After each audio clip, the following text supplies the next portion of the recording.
সেখান থেকে আজকে শুরু করব। গত জুমায় শুধুমাত্র আমাকে যে নির্দেশটা দেওয়া হয়েছিল, আপনারা জানেন যে আমি আখিরাত থেকে শুরু করে একটানা 10 জুমা আলোচনা করেছিলাম। আরও প্রায় 10 থেকে 12 জুমা লাগতো শেষ করতে। মানে একেবারে মৃত্যু থেকে শুরু করে জান্নাত জাহান্নাম পর্যন্ত একটা সিরিজ আকারে আলোচনা করছিলাম। 10ম জুমা আলোচনা করার পরে অত্র মসজিদের সভাপতি সাহেবের নির্দেশক্রমে আমাকে একটা বিষয় নির্ধারণ করে দেওয়া হয়েছিল যে আপনি এই বইটি থেকে শিরক এবং বিদআত সম্পর্কে গুরুত্বপূর্ণ কিছু কথা জাতিকে শোনান। তার এই ধারাবাহিকতায় আমি গত জুমায় আপনাদের সম্মুখে বিদআত এর পরিচিতি সম্পর্কে সামান্য কিছু আলোচনা করতে পেরেছিলাম। তো গত জুমা যেখান থেকে ছেড়েছিলাম সেখান থেকে আজকে শুরু। আজকে আমি খাসভাবে বেশি কথা বলবো না, আজকে শুধু খালি চিহ্নিত করব যে আমাদের সমাজে একটা বিষয় আপনারা মনে রাখবেন। আপনারা শিরক বিদআত সম্পর্কে বহু আলোচনা জীবনে শুনেছেন। 60-70 বছর অনেকের বয়স যারা বহু আলোচনা শুনেছেন, শিরক সম্পর্কে আলোচনা করেছে অনেক বড় বড় হুজুররা। শিরক সম্পর্কে আমভাবে খাসভাবে অনেক কথা বলা যায়। 2 ঘন্টা 3 ঘন্টা আলোচনা করার পরে দেখা গেল যে শিরক চিহ্নিত করলেন না, বিদআত চিহ্নিত করলেন না। আপনি কোনটা শিরক, কোনটা ঈমান বিধ্বংসী হয়ে যায়, কোনটা আমলগত শিরক, কোনটা কর্মগত শিরক, কোনটা ঈমানগত শিরক, কোনটা বাচনিক শিরক, কোনটা আপনার কোন ধরনের শিরক, কোনটা থেকে বাঁচবেন, তাহলে আপনি আপনার ঈমানের মজবুতি বাড়বে, আপনি ঈমান নিয়ে পরকালে আল্লাহর দরবারে হাজির হতে পারবেন। আর মেরাজের রাত্রে আল্লাহ রাব্বুল আলামিন আমাদের নবীকে 2টা জিনিস উপহার দিয়েছিলেন। একটা হচ্ছে 50 ওয়াক্ত থেকে 5 ওয়াক্ত সালাত, আর 2 নম্বর একটা কথা বলেছিলেন, এই কথাটা অনেকে জানে না। বলেছিলেন যে হে নবী, আপনার উম্মাত যদি শিরক মুক্ত আমল করতে পারে আর সেই আমল যদি অল্প হয়, আমি জান্নাতের ঘোষণা দিলাম। সুবহানাল্লাহ বলবেন না? শিরক মুক্ত যদি ঈমান থাকে আপনার, আর ঈমানটা যদি একেবারে অল্প হয়, নগণ্য হয়, তবু জান্নাত দিবেন। ওয়াদা করেছেন কে? আল্লাহ। কখন ওয়াদা করেছেন? সেই মিরাজের রাত্রে আরশে আজিমে আল্লাহ রাব্বুল আলামিন যখন মুহাম্মদ সাল্লাল্লাহু আলাইহি ওয়াসাল্লামকে 7 আকাশ ফুঁড়ে আরশে আজিমে নিয়েছেন, সেখানে তিনি 2টা জিনিস উপহার দিয়েছেন। 1 5 ওয়াক্ত সালাত, আর 2 হচ্ছে শিরক মুক্ত ঈমানের দাম গ্যারান্টি দিয়েছেন যে শিরক মুক্ত ঈমান যদি আপনার বান্দা, আপনার উম্মাত আমার কাছে নিয়ে হাজির হতে পারে, আমি আল্লাহ রাব্বুল আলামিন তাকে জান্নাতের গ্যারান্টি দিয়ে দিলাম। তাহলে আজকে আমরা শুধু শিরক চিহ্নিত করব, বিদআত গত জুমায় কিছু বিদআত চিহ্নিত করেছিলাম, আজকেও কিছু ইনশাআল্লাহ চিহ্নিত করব। তো তার আগে একটি হাদিস না বললে বুঝতে পারবেন না, বিদআতটা নির্ণয় করতে পারবেন না। বিদআত কিন্তু ভালো জিনিসে হয়। একটু হাদিসটা শুনেন। হাদিসটা বর্ণনা করছেন আয়েশা সিদ্দিকা রাদিয়াল্লাহু তাআলা আনহা, উম্মাহাতুল মুমিনিন। মহিলাদের মধ্যে সবচেয়ে বেশি হাদিস বর্ণনা করেছেন আয়েশা সিদ্দিকা রাদিয়াল্লাহু তাআলা আনহা। আর আয়েশা সিদ্দিকা মাত্র 18 বছর বয়সে তিনি বিধবা হয়েছিলেন, আর মাত্র 6 বছর বয়সে রাসূল সাল্লাল্লাহু আলাইহি ওয়াসাল্লামের সংসারে এসেছিলেন। মাত্র 12 বছর সান্নিধ্য তিনি পেয়েছিলেন। এই 12 বছরের সান্নিধ্যের মধ্যে তিনি 2210টি হাদিস বর্ণনা করেছেন। সুবহানাল্লাহ বলবেন না? তার মধ্যে এই একটা লম্বা হাদিস বলবো, খুব সংক্ষেপে বলবো। আল্লাহর নবী সাল্লাল্লাহু আলাইহি ওয়াসাল্লামের কাছে 3 জন ব্যক্তি আসলো, ইয়ামেন থেকে 3 জন ব্যক্তি আসলো। তারা আল্লাহর নবীর ইবাদত জিজ্ঞাসা করলো। তাদের উদ্দেশ্য ছিল ভালো, যে আল্লাহর নবী কি কি ইবাদত করেন, কতটুকু ইবাদত করেন, কোন সময়ে করেন, কি পরিমাণ করেন, কোন পদ্ধতিতে করেন, এটা জানার জন্য এসেছেন। দুর্ভাগ্যবশত সেই সময়ে আল্লাহর নবী সাল্লাল্লাহু আলাইহি ওয়াসাল্লাম বাড়িতে ছিলেন না। উম্মাহাতুল মুমিনিন আয়েশা সিদ্দিকা রাদিয়াল্লাহু তাআলা আনহা বাড়িতে ছিলেন। তা আয়েশা সিদ্দিকা রাদিয়াল্লাহু তাআলা আনহা পর্দার আড়াল থেকে এই 3 জন ব্যক্তি যখন ইবাদত জিজ্ঞাসা করলো, তখন সংক্ষেপে বলি, আয়েশা সিদ্দিকা রাদিয়াল্লাহু তাআলা আনহা ওই 3 জন ব্যক্তিকে উদ্দেশ্য করে বললেন যে আল্লাহর নবী এই এই এই ইবাদত করেন। সংক্ষেপে বলে দিলাম। 5 ওয়াক্ত নামাজ পড়েন, প্রতিবেশীর হক আদায় করেন, জাকাত এর পরিমাণ হলো জাকাত দেন, হজ করেন, মানে যা যা এই এই আমল করেন। তখন তাদের একজন বলছে, আরে নবীর তো আগের পাপ পরের পাপ সব তো মাফ করা হয়েছে, আমাদের তো আর মাফ করা হয়নি, নবীর সমান ইবাদত করলে আমাদের চলবে না। কি করতে হবে? আমাদের বেশি করা লাগবে। আমি কি করব? সারা রাত সালাত আদায় করব। বুঝলেন না কথা? আচ্ছা বলেন তো, সালাত আদায় করা মানে নামাজ আদায় করা, এটা কি ভালো না খারাপ? ভালো, কিন্তু পদ্ধতির বাইরে গেলে কিন্তু ভালো নয়। পদ্ধতির বাইরে গেলে ভালো নয়। আজকে আপনি গতকালকে জোহরের সময় ফরজ নামাজ পড়েছেন কয় রাকাত? 4 রাকাত। এখন রাসূল সাল্লাল্লাহু আলাইহি ওয়াসাল্লাম 4 রাকাত পড়েছে, এই জন্য আপনি 4 রাকাত পড়ছেন, কিন্তু নামাজ পড়া তো ভালো কাজ। এখন আপনি আগামীকাল যদি বলেন যে আমরা 5 রাকাত পড়ব, নেকি হবে না পাপ হবে? আপনি তো বলবেন নিষেধ তো নাই, কোনো হাদিসে তো এই কথা লেখা নাই যে লাতু সাল্লু জোহরা ওয়াবিল আসরা খামস রাকা, জোহরে আসরে 5 রাকাত নামাজ পড়া যাবে না। নিষেধ আছে কোথাও? নিষেধ নাই, নিষেধ লাগে না। কি লাগে? মান আমেলা আমালান লাইসা আলাইহি আমরুনা ফাহুয়া রাদ্দুন। কোনো আমল করতে হলে রসুলের আদেশ লাগে, অনুমোদন লাগে, রসুলের আমল লাগে, রসুল যা করেছেন তা লাগে। রসুল সারা জীবন কয় রাকাত নামাজ পড়েছেন জোহরের? শুক্রবার বাদে 4 রাকাত। এটা হচ্ছে অনুমোদন। 4 রাকাতই আপনাকে কিয়ামত পর্যন্ত পড়তে হবে, কারণ এটা কমপ্লিট হয়ে গেছে। তো এই সাহাবী, একজন সাহাবী বলল যে আমি সারা রাত সালাত আদায় করব। তখন দ্বিতীয় ব্যক্তি বলছে যে মুহাম্মদ সাল্লাল্লাহু আলাইহি ওয়াসাল্লাম তো রমজান মাসে 1 মাস সিয়াম পালন করে, তো নবীর সাথে তো আমাদের তুলনা হয় না, তা আমি সারা বছর সিয়াম রাখবো। আচ্ছা আপনারা বলেন তো, বছরের কিছু নির্দিষ্ট দিন সিয়াম রাখা হারাম কিনা? 2 ঈদের দিন কি সিয়াম রাখা যাবে? ঈদের পরের দিন কি সিয়াম রাখা যাবে? তাহলে বছরে 5 দিন সিয়াম রাখা হারাম। তো এই ব্যক্তি বলছেন, মহাব্বত বলছে, কিন্তু নবীর কাছে এসেছি, নবীর ইবাদত জেনেছি, কত মহাব্বতের ব্যাপার না। বলছে আমি সারা বছর সিয়াম পালন করব। আর তৃতীয় ব্যক্তি একটু মজার কথা বলেছে, শুনেন। বলছে ফালাতা সাওয়াজ, আমি বিয়েই করব না। কি জন্য জানেন? আল্লামা ইবনুল কাইয়্যিম এই হাদিসটার ব্যাখ্যা করতে গিয়ে বলছেন যে বিয়ে করব না কি জন্য বলেছে জানেন? বিয়ে করলে সাংসারিক ঝামেলা হবে, আয় ইনকামের একটা জন্য দৌড়ঝাঁপ করতে হবে, সংসারে যে অর্থের কি প্রয়োজন যারা সংসার করে তারা আমার থেকে বেশি ভালো জানেন। তো এই ব্যক্তি এই কথা বলছেন যে ফালাতা সাওয়াজ, আমি বিয়েই করব না, কারণ বিয়ে করলে সাংসারিক ঝামেলা আছে, আয় ইনকামের একটা ব্যাপার আছে, হ্যাঁ কত রকম ঝামেলা চলে আসবে, আমি বিয়েই করব না, সারা রাত সারা দিন শুধু খালি ইবাদত করব। আচ্ছা বলেন তো, এখন আপনাদের কাছে আমার প্রশ্ন, এদের 3 জনের উদ্দেশ্য ভালো না খারাপ? খুবই ভালো। নামাজ পড়বে একজন, সারা রাত সারা দিন নামাজ পড়বে। দ্বিতীয় জন বলছে আমি সারা বছর রোজা রাখবো। আর তৃতীয় জন বলছে আমি বিয়েই করব না, খালি ইবাদতই করব। উদ্দেশ্য ভালো হলেও রাসূল সাল্লাল্লাহু আলাইহি ওয়াসাল্লামের পদ্ধতিতে নাই। রাসূল সাল্লাল্লাহু আলাইহি ওয়াসাল্লামের পদ্ধতিটা এটা নয়। এই কথা বলার কিছুক্ষণ পরেই মুহাম্মদ সাল্লাল্লাহু আলাইহি ওয়াসাল্লাম বাড়িতে চলে এসেছেন। সুবহানাল্লাহ বলেন।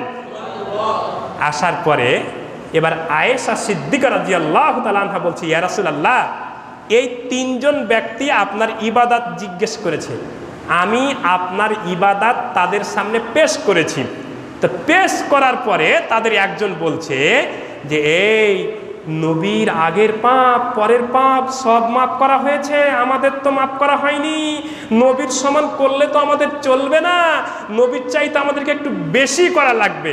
একজন বলছে আমি সারা রাত নামাজ পড়ব, আর আপনি নামাজ রাতের কিছু অংশ নামাজ তাহাজ্জুদ পড়েছেন, বাকি অংশ ঘুমিয়েছেন, বাকি কোনো অংশে স্ত্রীর হক আদায় করেছেন।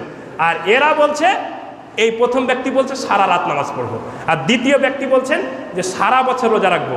আপনি বছরের নির্দিষ্ট সময় রমজান মাসে রোজা রেখেছেন, আইয়ামে বীজের রোজা রেখেছেন, আপনি আশুরায়ে মুহাররমের রোজা রেখেছেন, আপনি সিয়ামে ইয়াউমুল আরাফার রোজা রেখেছেন, এই নির্দিষ্ট দিনের রোজা রেখেছেন, সারা বছর রোজা রাখেননি। আর এই ব্যক্তি বলছে সারা বছর রোজা রাখবো। আর তৃতীয় ব্যক্তি বলছে যে আমি বিয়েই করব না, সাংসারিক ঝামেলা বাঁধবে। আর আপনি বিয়ে করেছেন, সংসার করেছেন, স্ত্রীর হক আদায় করেছেন। এবার রাসূল সাল্লাল্লাহু আলাইহি ওয়াসাল্লামের কাছে জিবরাইল এসে হাজির। জিবরাইল এবার কি বলছে শুনেন, এবার মজার কথা। রাসূল সাল্লাল্লাহু আলাইহি ওয়াসাল্লাম এবার বলছে, ওদের দিকে এইভাবে আঙ্গুল উঁচিয়ে বলছেন, ফামান রাগিবা আন সুন্নতি ফালাইসা মিন্নি, যেই ব্যক্তি আমার সুন্নাত বহির্ভূত চলবে সেই ব্যক্তি আমার উম্মত থেকে বহিষ্কৃত। আচ্ছা বলেন, এই তিনজন লোক এখন উম্মাত থেকে বহিষ্কৃত হয়েছে কি জন্য? ভালো কাজ করে না খারাপ কাজ করে? কাজ কিন্তু ভালো, কিন্তু রসুলের পদ্ধতির বাইরে, রসুলের পদ্ধতির বাইরে। অথচ একটা মজার কথা, আল্লামা ইমাম ইবনে তাইমিয়া বলছে যে রাসূলুল্লাহ সাল্লাল্লাহু আলাইহি ওয়াসাল্লাম কোনোদিন চোরকে উম্মাত থেকে বহিষ্কৃত করেননি, কোনো এরকম হাদিস পাওয়া যায় না। ডাকাতকে উম্মাত থেকে বহিষ্কৃত করেননি, জেনাকারকে উম্মাত থেকে বহিষ্কৃত করেননি, সুদখোরকে উম্মাত থেকে বহিষ্কৃত করেননি, ঘুষখোরকে উম্মাত থেকে বহিষ্কৃত করেননি, পিতামাতাকে হত্যাকারীকে উম্মাত থেকে বহিষ্কৃত করেননি, প্রতিবেশীর সাথে অসদাচরণ করা খারাপ ব্যবহারকারী ব্যক্তিকেও উম্মাত থেকে বহিষ্কৃত করেননি। কাকে উম্মাত থেকে বহিষ্কৃত করেছেন? যে রসুলের পদ্ধতি না মেনে অতিরিক্ত ইবাদত করতে চেয়েছে। নাউজুবিল্লাহ বলবেন না? উদ্দেশ্য ভালো হলেও রসুলের পদ্ধতির সাথে না মিললে সওয়াব নাই, নেকি নাই। আর একখানা হাদিস বলি, তাহলে বিষয়টা ক্লিয়ার হবে।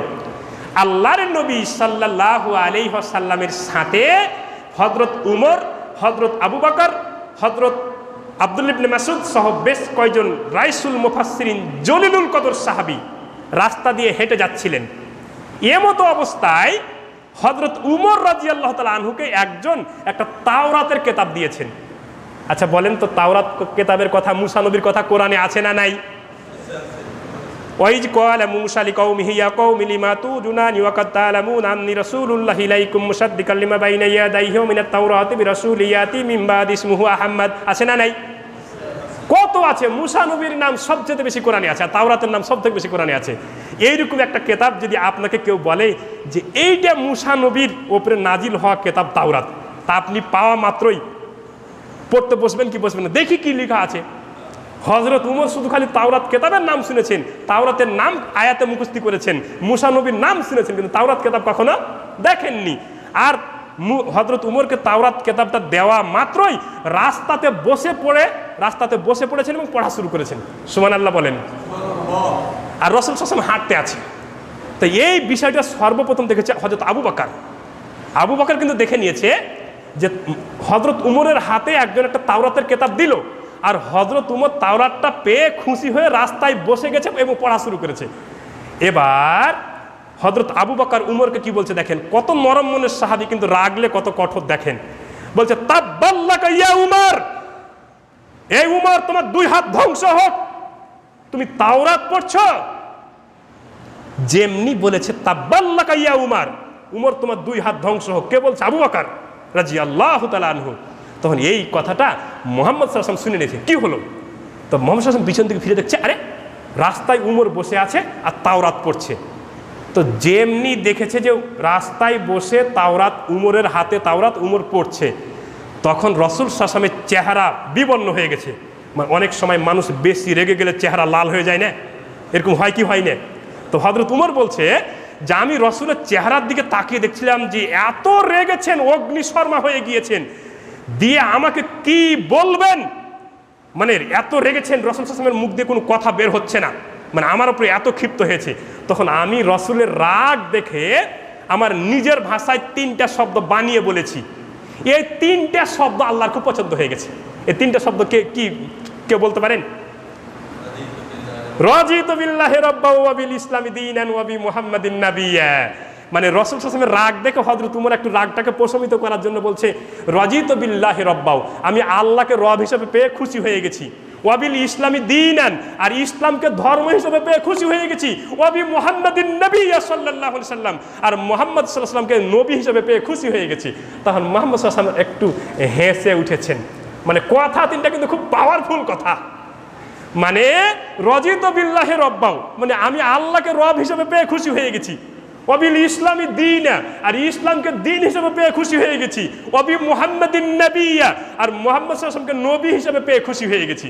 তখন মুহাম্মদ সাল্লাল্লাহু আলাইহি ওয়াসাল্লাম এবার একটু হাসি মুখে বলছে লাউ কানা মূসা হাইয়ান, এ উমর, এখন যদি আল্লাহ মূসা নবীকে জীবিত করে দেন বা কবর থেকে উঠিয়ে দেন, আর মূসা নবী যদি চলে আসে আর বলে যে এইটা তাওরাত কিতাব আমার উপরে নাজিল হয়েছিল, আমি এটা মানব। তো এবার রাসূল সাল্লাল্লাহু আলাইহি ওয়াসাল্লাম কি বলছে শুনেন, লাউ কানা মূসা হাইয়ান এখন যদি আল্লাহ মূসা নবীকে জীবিত করে দেয়, আর মূসা নবী যদি আমার কোরআন না মেনে যদি তাওরাত মানে, মূসা নবীও পথভ্রষ্ট হয়ে যাবে। সুবহানাল্লাহ বলবেন না? মানে কোরআন হচ্ছে এমন একটা কিতাব, কোরআন নাজিল হয়ে যাওয়ার পরে পৃথিবীতে আর কোনো ধর্মগ্রন্থ চলবে না। একটা দুঃখের কথা বলি, গত বছর আমি একটা শিক্ষকদের প্রশিক্ষণে গিয়েছিলাম। আমরা শিক্ষক হিসাবের কারণে অনেক জায়গাতে প্রশিক্ষণে যেতে হয়। তো আমাদের ট্রেনিং শুরু হবে, এমতো অবস্থায় স্যারে বলছেন এবার কোরআন তেলাওয়াত হবে। তা আমি একটু দাঁড়ালাম, তো ওনারা মনে করছে আমি বোধহয় কোরআন তেলাওয়াত করবো। আমি বলছি কোরআন তেলাওয়াত আপনারা করেন, অসুবিধা নাই, কিন্তু আমি একটা জিনিস জানতে চাই যে কোরআন তেলাওয়াত হবে, এরপরে কি অন্য কোনো ধর্মের গীতা পাঠ হবে নাকি? বলছে হ্যাঁ এটাই তো নিয়ম। তা আমি বলছি তাহলে এই কোরআন তেলাওয়াতের দরকার নাই, শুধু গীতা পাঠ হোক। কারণ কোরআন এমন একটা ধর্মগ্রন্থ, কোরআন শব্দটা কারউন থেকে এসেছে। কারউন মানে একত্রিত করা। হযরত আদম থেকে শুরু করে ঈসা পর্যন্ত যত কিতাব পৃথিবীতে এসেছে, এই সকল কিতাবে যা ছিল আর কিয়ামত পর্যন্ত যা লাগবে সব দিয়ে আল্লাহ একটা কিতাব রচনা করেছেন। এই কিতাবের নাম কি? কুরআন। কুরআন কোন শব্দ থেকে এসেছে? কারউন। কারউন মানে কি? একত্রিত করা। তাহলে কোরআন চলে আসার পরে পৃথিবীতে আর কোনো ধর্মগ্রন্থ চলবে না। তাহলে কোরআন তেলাওয়াতের পরে গীতা পাঠও চলবে না। কিন্তু সংখ্যাগরিষ্ঠ আমার পক্ষে না থাকায় আমি সেখানে বিজয়ী হতে পারি নাই। আল্লাহ রাব্বুল আলামিন যেন তাদেরকে হেদায়েত দান করে, বলেন আমিন। তো কি বলছিলাম, এইবার মূসা নবী জলিলুল কদর নবী। সব থেকে কোরআনে কোন নবীর নাম বেশি এসেছে? মূসা নবী। আর মূসা নবীকে যদি জীবিত করে দেয়, আর মূসা যদি তাওরাত মানে, মূসা নবীর কি পরিণত হবে? পথভ্রষ্ট হয়ে যাবেন। এ কথা কে বলছেন? আল্লাহ জানিয়ে দিয়েছেন। তাহলে বোঝা যাচ্ছে যে রাসূল সাল্লাল্লাহু আলাইহি ওয়াসাল্লামের তরিকা ছাড়া জান্নাতে যাওয়ার কোনো পথ নাই। ওই হাদিসটা আবার বলি, রাসূল সাল্লাল্লাহু আলাইহি ওয়াসাল্লাম বলছে কুল্লু উম্মতি ইয়াদখুলুনাল জান্নাতা, আমার প্রত্যেক উম্মত জান্নাতে যাবে, ইল্লা মান আবা, তবে যে আবা সে যাবে না। তখন একজন সাহাবী জিজ্ঞেস করছে কিলা মান আবা ইয়া রাসূলুল্লাহ, আবা আবার কি? আবা আবার কি? তখন আবা আরবি শব্দ, আর বাংলা অর্থ হচ্ছে অসম্মত। যারা আরবি বুঝেন, আপনি তো আরবি বুঝেন, আবা মানে কি? অসম্মত। তখন সাহাবী জিজ্ঞেস করছেন কিলা মান আবা ইয়া রাসূলুল্লাহ, আবা আবার কি? জান্নাতে যেতে চাইবে না এরকম আবার কে আছে? তখন রাসূল সাল্লাল্লাহু আলাইহি ওয়াসাল্লাম কি সহজ করে উত্তর দিচ্ছে শুনেন। বলছে মান আতানি দাখালাল জান্নাহ, যে ব্যক্তি আমাকে মানবে সে জান্নাতে যাবে। ওয়া মান আসানি ফাকাদ আবা, আর যে ব্যক্তি আমাকে মানবে না সে জান্নাতে যেতেও অস্বীকার করবে। পথ ক্লিয়ার? কত সুন্দর কথা, স্পষ্ট কথা। এই হাদিসটি বুখারীতে এসেছে, মুসলিমে এসেছে, আবু দাউদ তিরমিজিতে এসেছে। তাহলে জান্নাতে যদি যেতে হয় তরিকা কার অনুসরণ করতে হবে? রাসূল সাল্লাল্লাহু আলাইহি সাল্লামের না? শর্টকাট 126 তরিকা, চিস্তিয়া তরিকা, সাবিরি তরিকা, দেওবন্দি তরিকা, মাঝভান্ডারি তরিকা, সারসিনা তরিকা, ফুরফুরা তরিকা, আরও কত কি তরিকা আছে, এগুলোর নাম আমরা জানি না। আমরা শুধু তরিকা জানি কার?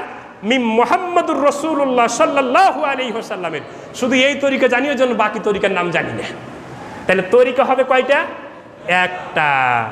এইবার শুনেন, তরিকার বাইরে কিছু। এখন কোন মাস চলে? এখন তো প্রায় রবিউল আওয়াল মাস। এই মাসেই তো মানুষের মধ্যে রসুলের ঈদে মিলাদুন নবী। এখন আপনারাকে বলি, সাহাবীরা কি নবীকে বেশি ভালোবাসতেন না আপনারা বেশি ভালোবাসেন? একটা জিনিস মনে রাখবেন, নবী যত বড়ই হোক আল্লাহর সমান নয়, আর সাহাবী যত বড় হোক নবীর সমান নয়। তাবেঈন যত বড় হোক সাহাবীর সমান নয়, তাবেঈন যত বড় হোক তাবেঈনের সমান নয়। একটা মানে স্টেপ বাই স্টেপ আছে। তো সাহাবীরা নবীকে সবচেয়ে বেশি ভালোবাসতেন। তার মধ্যে অন্যতম সাহাবী আবু বকর, উমর, উসমান, আলী, তারপরে আপনার আব্দুল্লাহ ইবনে মাসউদ, আবু হুরাইরা, তারপরে আবু সাঈদ খুদরি। এই সকল সাহাবীরা কোনোদিন রাসূলের জন্মদিন উপলক্ষে মিলাদ পালন করেছেন? আচ্ছা, আপনারা তো কথায় কথায় বলেন আমরা আবু হানিফার অনুসারী। আপনারা বলেন আবু হানিফা কি কখনো রাসূলের মিলাদ করেছেন? করেন নাই। তাহলে মিলাদটা কখন আবিষ্কার হয়েছে এটা একটু তারিখটা বলে দিই। রাসূল সাল্লাল্লাহু আলাইহি ওয়াসাল্লামের মৃত্যু 614 বছর পরে ইরাকের ইরবাল প্রদেশের গভর্নর মোজাফফর উদ্দিন কুকুবুর নেতৃত্বে রাসূল সাল্লাল্লাহু আলাইহি ওয়াসাল্লামের 614 বছর পরে, মানে 624 হিজরিতে, মানে 614 বছর পরে আবিষ্কৃত হয়েছে। এবার আরও কিছু বিষয় চিহ্নিত করি। খতমে কোরআনের অনুষ্ঠান করা। আচ্ছা বলেন, কোরআন তেলাওয়াত করা ভালো কাজ না খারাপ কাজ? ভালো কাজ।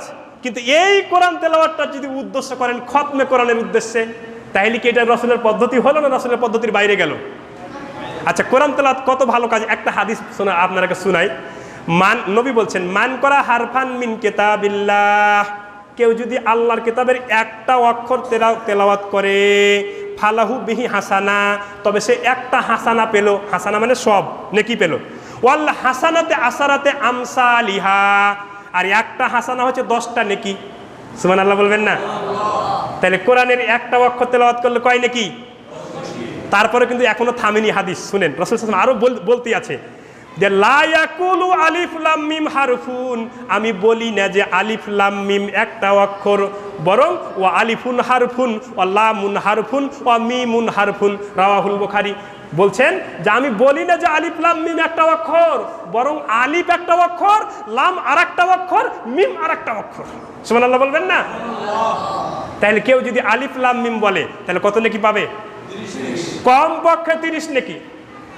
তাহলে কোরআন তেলাওয়াত করা ভালো কাজ না খারাপ কাজ?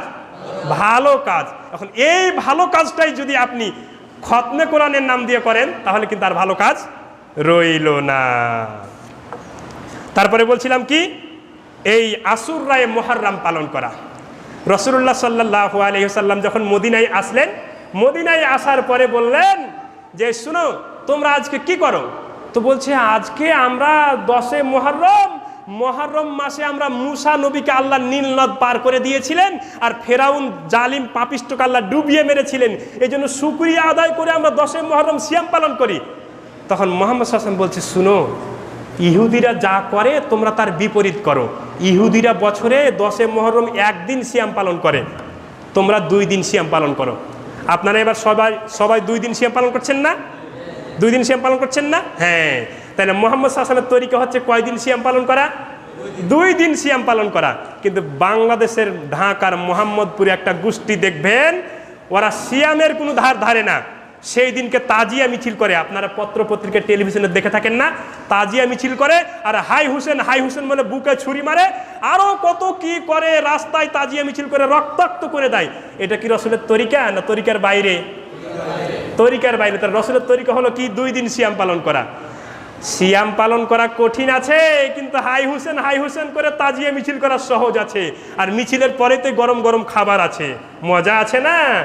যেখানে যেটা কঠিন, রাসূলের সুন্নাহ পালন করা কঠিন, আর বিদআত পালন করা কিন্তু খুব সহজ। মনে রাখবেন ভাইরা আমার। বলছিলাম আমি আপনাদের সম্মুখে এখন শুধু সংক্ষিপ্ত সময়ের মধ্যে কিছু কাজ বলবো যেটা রাসূলের তরিকার বাইরে।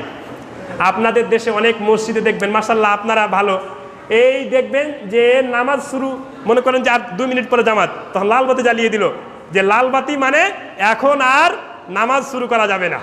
এবার রাসূল সাল্লাল্লাহু আলাইহি ওয়াসাল্লাম কি বলছে শুনেন। রাসূল সাল্লাল্লাহু আলাইহি ওয়াসাল্লাম বলছে যতক্ষণ পর্যন্ত ইমাম সলাতে না দাঁড়াবে ততক্ষণ পর্যন্ত মানুষ সলাৎ শুরু করবে। যখন সলাতে ইমাম দাঁড়িয়ে যাবে, ইকামাত হয়ে যাবে, ইজা উকিমাতিস সালাহ, যখন ইকামাত শুরু হয়ে যাবে তখন সলাৎ ছেড়ে দিবে। সলাৎ কি করবে? আপনি 2 রাকাত সলাৎ শুরু করেছেন, ইকামাত শুরু হয়ে গেছে, আপনার 1 রাকাত হয়েছে, বা 2 রাকাতের কাছে, বা 4 রাকাত শুরু করেছেন, 1 রাকাত হয়েছে, এখন আপনি কি করবেন? রাসূল সাল্লাল্লাহু আলাইহি ওয়াসাল্লামের পদ্ধতি কি? ছেড়ে দিতে হবে। তখন আবু হুরায়রা জিজ্ঞেস করছেন, ইয়া রাসূলুল্লাহ, আমি সলাৎ ছেড়ে দিয়ে জামাতে শরীক হলাম, তা আমার ওই সলাৎটার কি হবে? তখন রাসূল সাল্লাল্লাহু আলাইহি ওয়াসাল্লাম কি সুন্দর করে উত্তর দিচ্ছে, তুমি যত রাকাতের নিয়াত করেছো আল্লাহ রাব্বুল আলামিন তোমাকে সওয়াব দিয়ে দিবেন। সুবহানাল্লাহ বলবেন না? রাসূলের পদ্ধতির মধ্যে নেকি আছে, আর পদ্ধতির বাইরে নেকি নাই। 3, রাসূল সাল্লাল্লাহু আলাইহি ওয়াসাল্লাম বেলালকে এসে বলছেন, বেলাল আমি মেরাজে গেলাম, মেরাজে গিয়ে দেখলাম আমার আগে আগে তুমি জান্নাতে পরিভ্রমণ করতেছো। তো বেলাল হাউমাউ করে কেঁদে ফেলেছেন, ইয়া রাসূলুল্লাহ আপনি আমাকে দেখেছেন? রাসূল সাল্লাল্লাহু আলাইহি ওয়াসাল্লাম বলছে, হ্যাঁ বেলাল তোমাকে দেখেছি, আমি মদিনার বেলালকে আমি দেখেছি। তো বলছে, বেলাল তুমি কি এমন আমল করো যে আমলের কারণে আমি তোমাকে আমার আগে জান্নাতে দেখলাম?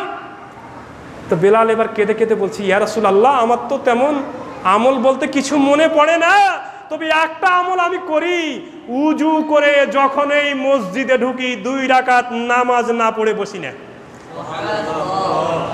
কয় রাকাত নামাজ? 2 রাকাত নামাজ না পড়ে বসি না। তাহলে রাসূল সাল্লাল্লাহু আলাইহি ওয়াসাল্লামের তরিকা হচ্ছে কি, যখনই মসজিদে ঢুকবেন উজু করে ঢুকবেন, আর 2 রাকাত নামাজ না পড়ে বসা যাবে না। তাহলে পদ্ধতি হলো কি, 2 রাকাত নামাজ না পড়ে বসা যাবে না।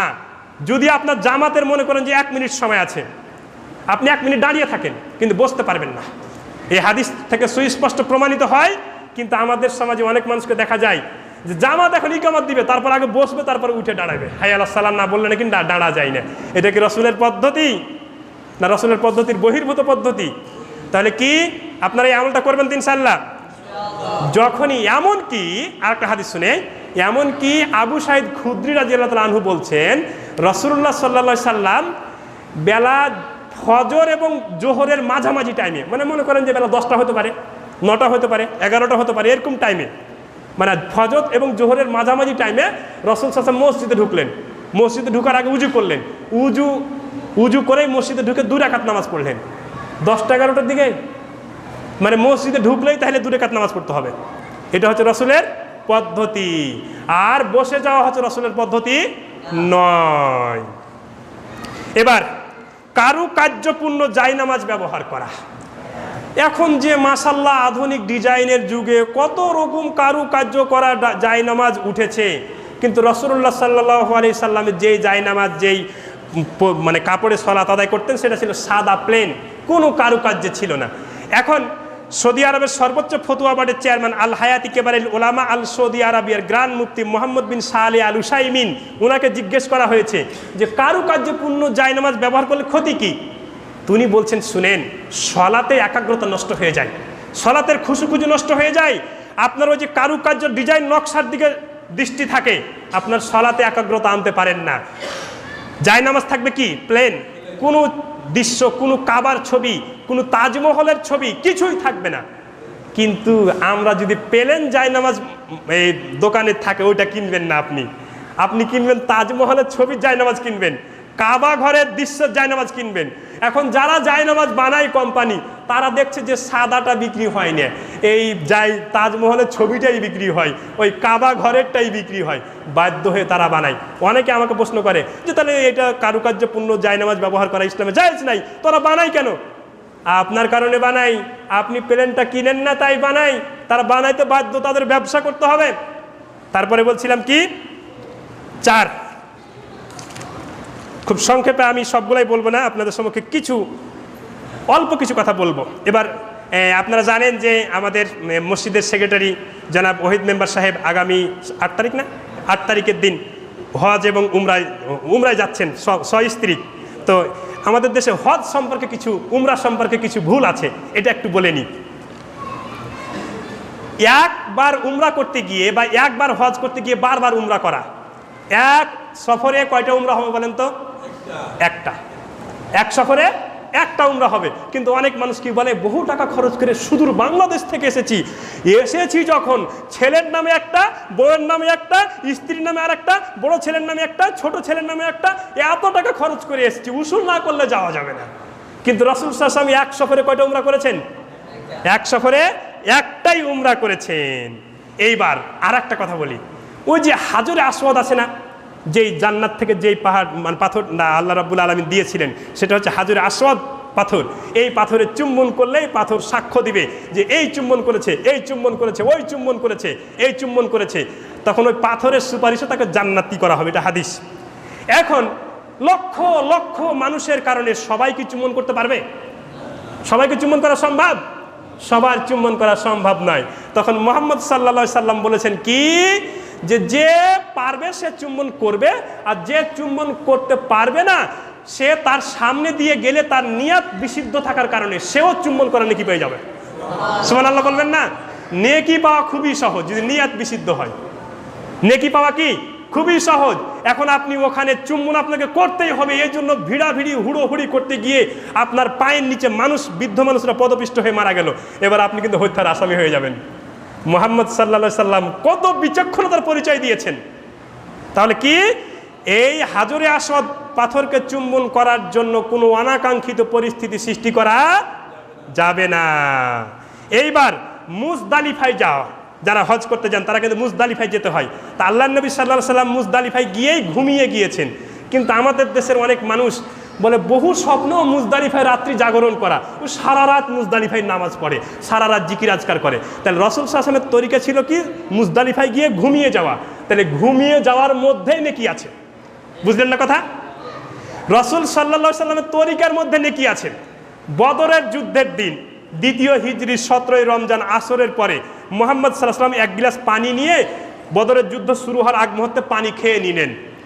তখন সাহাবীরা রাসূল সাল্লাল্লাহু আলাইহি ওয়াসাল্লামের দেখা দেখি সাহাবীরাও পানি খেয়ে সিয়াম ছেড়ে দিলেন, মানে যুদ্ধ শুরু হবে। কিছু কিছু সাহাবী বলছে যে না, আমরা সিয়াম ছাড়বো না, আরে আসর তো হয়ে গেছে, এইটুকু সময় থাকতে পারবো না। এবার মুহাম্মদ সাল্লাল্লাহু আলাইহি ওয়াসাল্লাম বলছে, শুনো, যারা এখনো সিয়াম ছাড়েনি তালা উলাইকা হুমুল ওয়াসাত, ওরা নাফরমান। তাহলে বলেন, তাহলে সিয়াম রাসূলের পদ্ধতি মতো ছেড়ে দেওয়ার মধ্যে নাকি, বুঝলেন না কথা?